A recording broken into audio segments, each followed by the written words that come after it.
سفر معراج کے بعد نبی پاک علیہ الصلوۃ والسلام گھر آئے تو گھر سے باہر جب آئے تو ایک کنیز کو دیکھا جو رو رہی تھی، بیچاری کمزور سی کنیز تھی اور اس کے ہاتھ میں ایک آٹے کا تھیلا تھا۔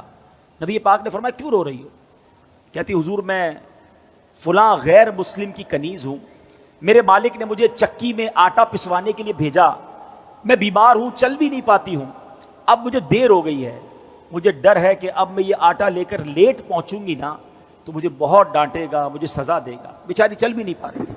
اللہ کے حبیب، رب کے حبیب ابھی معراج سے آئے ہیں، اتنا بڑا شرف پا کر آئے ہیں، مگر نبی پاک نے فرمایا اچھا چلو میں تمہارے ساتھ چلتا ہوں، تمہارے مالک کے پاس تمہاری سفارش کر دوں۔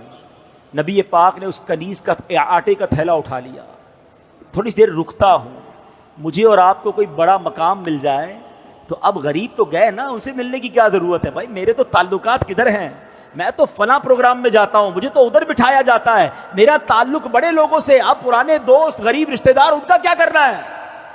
ارے عرش کے دولہا بن کر آئے ہیں اور کنیز کے آٹے کا تھیلا اٹھا رہے ہیں۔ تیری عاجزی پہ لاکھوں، تیری سادگی پہ لاکھوں، وہ سلام عاجزانہ مدنی مدینے والے۔ سنو میرے آقا اس کے گھر پہنچ گئے، دروازہ کھٹکھٹایا، وہ نبی پاک علیہ الصلوۃ والسلام کو جب دروازے پر غیر مسلم دیکھتا ہے تو ہکا بکا رہ گیا، جانتا تھا کہ یہ مسلمانوں کے نبی ہیں، تو کہا آپ کیسے تشریف لائے؟ تو فرمایا کہ یہ تمہاری کنیز ہے، پریشان تھی، ڈر رہی تھی تمہارے پاس آنے کے لیے، اس کو معاف کر دو۔ وہ پتہ ہے وہ کیا کہتا ہے، وہ جو غیر مسلم تھا، کہتے پہلے مجھے بتائیے آپ کو آج رات معراج نصیب ہوئی ہے نا؟ غیر مسلم کہتا ہے اے محمد صلی اللہ تعالی علیہ وسلم آج رات آپ کو معراج نصیب ہوئی ہے؟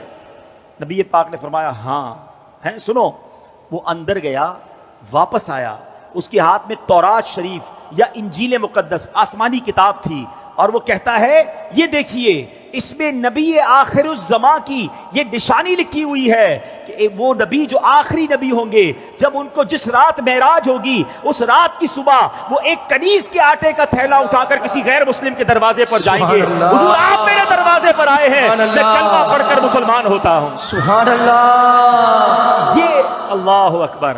اب یہ میرے آقا کی شان ہے کہ نبی پاک کی اس معراج کا ذکر اور معراج کے بعد اس عاجزی کا ذکر بھی آسمانی کتابوں میں موجود ہے۔ ارے جن کے نصیب میں ماننا ہوتا ہے، جن کے مقدر میں ایمان لانا ہوتا ہے، جن کے مقدر میں عشق رسول ہوتا ہے، ان کو یہ سعادت ملتی ہے۔ بڑی پیاری بات شاعر کہتے ہیں، عقل والوں کے نصیبوں میں کہاں ذوق جنون۔